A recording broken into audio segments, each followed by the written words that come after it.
Let me just start by saying that Spidey is my absolute favorite superhero, and the prospect of him fighting some of these baddies in the MCU excites the hell out of me. Hey everyone, I'm Ricky with WatchMojo, and today we'll be counting down our picks for the top 10 Spider-Man villains we need in the MCU. You go anywhere in the city preying on innocent people and we will find you and eat both your arms and then both of your legs, and then we will eat your face right off your head. Do you understand? For this list, we'll be looking at the best of Spider-Man's formidable foes who have yet to make an appearance in the Marvel Cinematic Universe in a theatrical release and who we would really love to see. Adrian, show the people what they want.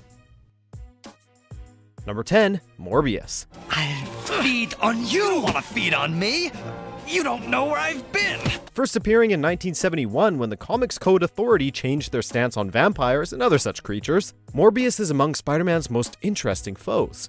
A Nobel Prize-winning scientist, Dr. Michael Morbius is a Greek-born victim of a rare blood condition who turned himself into a vampire-like superhuman in his quest for a cure. Jared Leto is set to play Morbius in Sony's Marvel Universe, but the character's skill set that includes accelerated healing, powers of hypnosis, night vision, and echolocation could add something dark, mystical, and fun to the MCU. Whether that results in Tom Holland's Spider-Man attempting and failing to best him with garlic cloves and crosses, or partnering up with Doctor Strange. So tired. Finally come to sleep.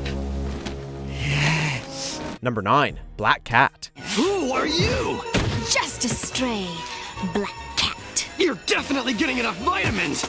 Due to the romantic baggage and sexual edge she brings with her, Spider-Man's portion of the MCU may not be quite ready for the Black Cat, but maybe audiences are.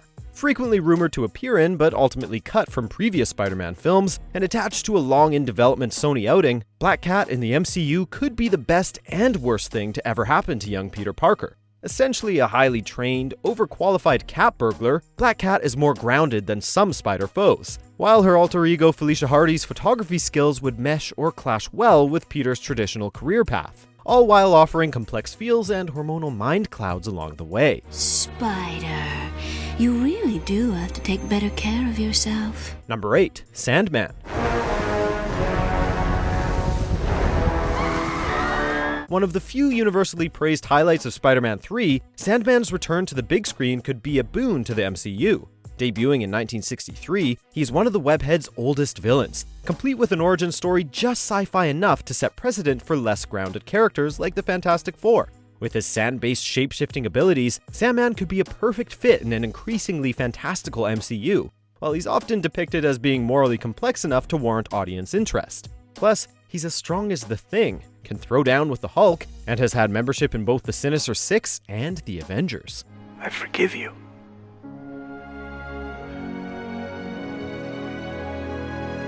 Number 7, the Kingpin. I wanted to make this city something better than it is. Something beautiful.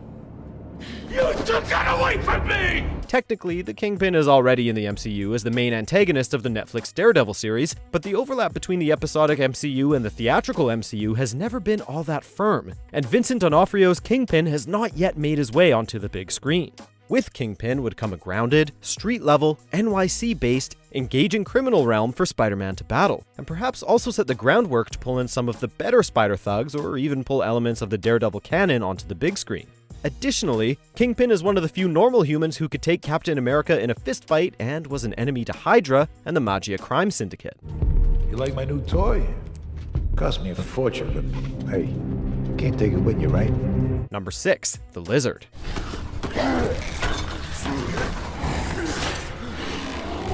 Last seen on the big screen in 2012's The Amazing Spider-Man, the lizard-like Dr. Kurt Connors is worthy of redemption. A variation of the classic Jekyll and Hyde dynamic, the Lizard is ripe with potential. As Dr. Connors, he could be a valuable ally to Peter Parker, especially if Peter follows his traditional path in the sciences. But as the Lizard, he could be a manic, lethal, and unreasonable force capable of pushing the young web-slinger well past his limits. And while we're on the subject of villains that weren't given a fair shake by the Amazing Spider-Man movies, Rhino and Electro could also benefit from an MCU-style rebrand. Maybe as members of the Sinister Six? Alright, so you don't want to talk? There you go. Number 5, Chameleon. Having never previously appeared on the big screen, Chameleon could be an excellent source of criminal mayhem in a post-Thanos MCU. A Russian-born operative and master of disguise, Chameleon, aka Dmitry Smerdyakov, could provide old-school Loki levels of chaos, or drag the MCU along into espionage-based thriller territory, or bring to life comic moments like impersonating Hank Pym in an effort to steal technology. Less of a physical threat to the wall crawler, that's never stopped him from wreaking havoc on Peter's life in the comics, so why not bring him to the big screen? Let go, you fool! Don't! Stop me now. I'm So close. Number 4. Kraven the Hunter. Nice outfit. Don't tell me, you're a Leo, right? Whoever you are, this is none of your concern. Hinted at in The Amazing Spider-Man 2 for a sequel that never came, planned but cut from Black Panther, and rumored to be given a solo vehicle with Sony, Kraven the Hunter seems long overdue to make his cinematic debut. Half-brother of Chameleon, Kraven is a seemingly unaging hunter, with strict personal principles. Typically, this means he does his killing chemically aided, but barehanded. One of the original Sinister Six, Kraven's backstory also includes a stint as an Avenger, which might be a tidy way to bring him into the MCU. So it is you, Kraven. I have already warned you to leave me alone, Spider-Man! Number 3. Dr. Octopus. Hold it! Put your arms up! All of them!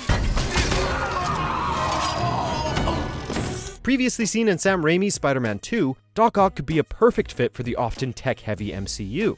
Debuting in 1963, Dr. Otto Octavius is a brilliant but mentally unhinged scientist turned criminal. Not especially fit, healthy, or strong without his mechanical tentacles, Doc Ock's fragility could be his secret weapon, and would certainly make him a villain unlike any previously seen in the MCU.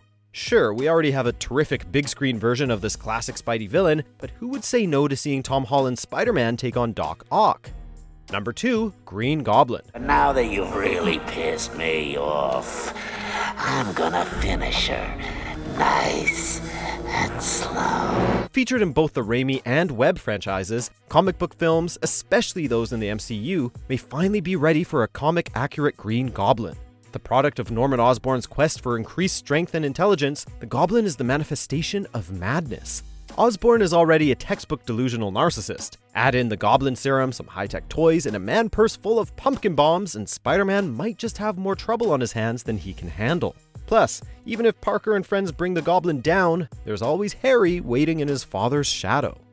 Not quite at the end yet. Almost there though. Just be sure to subscribe to our channel and ring the bell to be notified about our latest videos. Alright, back to business. Number 1. Venom. Spider-Man villains are often marked by a streak of mental illness and motivated by a desire to see the web-slinger dead. The union of Eddie Brock, a failed journalist with a beef against Spider-Man, and an alien symbiote rejected by Peter Parker, Venom is among Spider-Man's most brutal of enemies and most uneasy of allies. Possessing superhuman strength, shape-shifting and camouflaging abilities, organic webbing, all while circumventing Spidey's spider sense and knowing the hero's identity from the get-go, all make Venom one of the most dangerous foes he could face. If properly set up, the introduction of Venom to the MCU could also open the door to the psychopathic Carnage, or a host of additional symbiotes. Yes, Sony has established their own version of the Lethal Protector, but that doesn't mean we can't see Tom Hardy's Venom, or a new incarnation of the character, at some point in the MCU. Eyes, lungs, pancreas. So many snacks, so little time. So many iconic villains to choose from, but in the meantime, we have Spider-Man Far From Home to look forward to. Alright guys, thanks for stopping by and checking out the list. Let us know down in the comments which one of these baddies you want to see Spidey fight the most. Check out this recent video, and be sure to subscribe to Watch Mojo.